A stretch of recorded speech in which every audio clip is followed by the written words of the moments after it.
What's going on, guys? It's Elias. Welcome back to another video. In today's video, we're going to be building myself an office desk out of a butcher block and some custom legs that I ordered off Amazon, actually. So if you guys are interested in building, I'm going to put all the building materials down below. You guys can take a look at that if you want to build one for yourself. If an idiot like me can do it, you can probably do it too. So right behind me, that's where the legs are. So those are actually legs that go up and down. I'm not a standing desk type of guy, but I hear it's important to have a desk that goes up and down in case you want to adjust it and you want to put your legs on your desk and you can do whatever you want in the different heights and stuff. So I bought those and I bought the butcher block. I'll show you guys that in a minute. But first, I got to get a table and move some things around. So I'm going to take my rock saw out of where it's at and yeah, let's go start this project up. So this is the legs that I bought. It's just the legs, and when you assemble it, it'll look like this, right? This is the brand. I can't wait to put it together, but first I have to get the butcher block that I bought from Lowe's just now, and I have to stain it. Let's go ahead and do that. Got all my cars out here. I gotta build myself a nice garage, but first got to set up my house, my office. Moving is not easy, guys.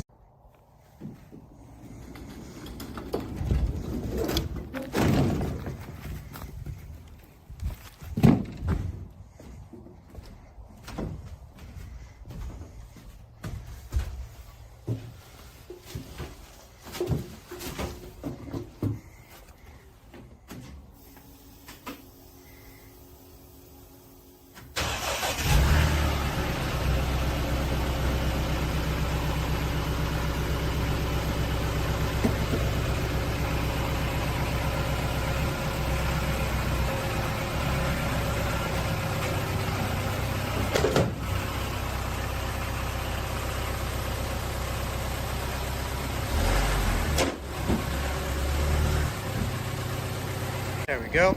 The table, the tarp, so the table doesn't get full of wood stain. Let's go ahead and get this going. I'm getting it prepped and ready here. We have the table, we have the tarp on the table. I'm getting all the plastics off and all the shipping materials off. I noticed there's a little bit of, it's hard to see, damage right there, but it's not a big deal. It doesn't matter that much. We're gonna stain it. So this is the top, so I wanna stain the bottom first. So I'm gonna have to flip this over, but we're gonna go ahead and flip it over. Flip this over, stain the bottom, maybe 2 coats on the bottom and 4 or 5 coats on the top tomorrow, and we'll go from there. As you can see, this side's a bit more, I don't know what to call it, rustic looking. It's got a little more damage, but this is the underside. I don't know, what do you guys think? Do you prefer all the character lines of the underside, or do you like the cleaner top look? I like the cleaner top look, so this is gonna be the bottom. I'm gonna coat it, and I'm using a nice oil. I'll show you guys in a bit, but I like that they've rounded the edges. It's not too rounded, it's not that rounded. I would have done a little more here. This is actually much better rounded, and this is nicely, so this is sharp at the bottom, or I guess the top, and this is rounded. This is the front, this is where I'm gonna use the front, because both sides are rounded. Very nice piece of wood, I like it. I'm gonna use Danish oil in a natural color. This is what my Russian friend, if you guys remember my Russian neighbor back in Pennsylvania, he built me a nice bench for my workshop that I still don't have in Florida, but he put me onto this Watco Danish Oil. So I'm gonna use a towel. I'm gonna apply a thin coat, very thin coat. Just kind of apply it, let it dry, and then I'm gonna turn it over and then do the other side. So applying Danish oil is very simple. You take a rag, any rag, a rag like this. Make sure you shake the oil. Sorry about the camera angle, guys. I'm filming with my iPhone because my GoPro is currently broken. Take this, you pour it onto here, and then you just wipe it on.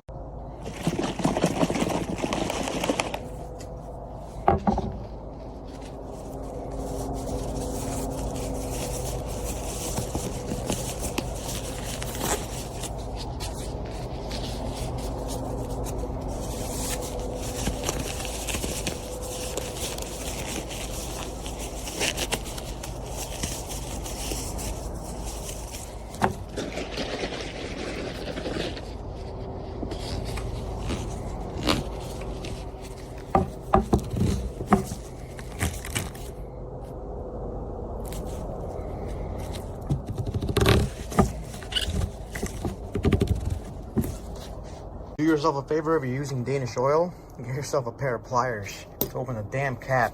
I could not open it for the life of me. Pliers saved the day. Just wanted to pause a little bit here, kind of give you a contrast of just how different it looks with the natural Danish oil. Very easy to apply. This rag, just wipe it down. Put some more on the rag, and wipe it in. Just wipe it in. Don't forget the sides. I already did everything, I did all of it, but it's all good now. What a difference. Let's go ahead and do this side and let it dry. That was nice and easy. Now we wait until it dries out, maybe tonight in a couple hours, or right before I go to bed, I'll do another coat. I'll see if I have the energy for that, but we'll come back tomorrow. Sun's setting, beautiful day. Middle of January, we're hanging out outside. You gotta love Florida. What do you guys think about this rock store, by the way? So this is the next day, and this is actually the top of it. So on the bottom, I did 2 coats and called it a day. I'm not gonna see it, I'm not gonna care about it that much. This is the top. So I've done 1 coat here, 2 coats there. Can you guys see the difference? It's a little bit darker on this side, just a tiny bit. It's a little bit deeper of a color there. This is just natural Danish oil. And this is, this hasn't been done. The second coat has not been done yet. So let me do a second coat here. Let it sit for a bit. I'll wipe them down together. Just with work schedules, it's hard to time this out, but I want to show you guys the difference here between the second coats here, first coat here.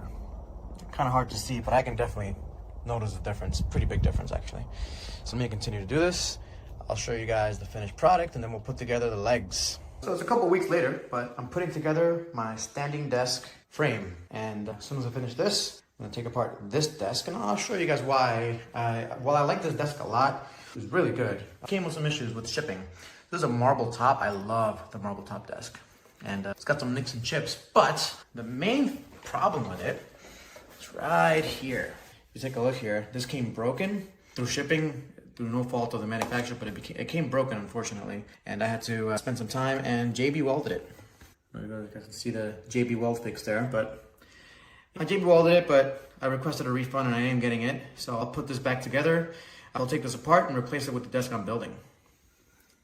We're getting to the crucial part here, making sure the legs are where they're gonna be. And more importantly, we're gonna draw out where I'm gonna drill the holes to mount the top to the legs. What I did just very easily, a little bit OCD about it sometimes, is I measured distance between here and here, and on the other side, there to there. And then I made sure that this hole right here was equidistant from there and to this corner. So it's 39 inches there to there, so it's 19 and a half from here to the edge, right? So this is lined up perfectly, and it's equidistant to the other edge, and then that's equidistant to that, 3.5 inches, and that is equidistant to that, 3.5 inches. This is perfectly in the middle.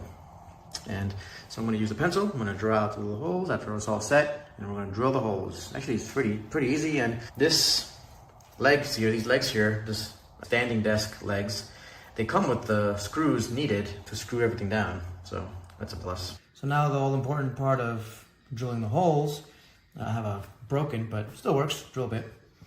And I already marked the holes where they. So the all important part of pre-drilling the holes before we set everything up and drill, or I guess screw everything in, is I already marked everything where it goes with a pencil, you can see.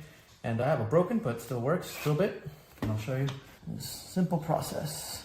A lot of people are turned off by this, but it's very easy. Already tested one of the other holes. The screw fits in there perfectly, tight, but not too tight, so that nothing will crack. And that's it. I'm gonna drill a bunch of these holes. There's a lot of little holes to drill. And then we'll put the table on the legs, that leg up there.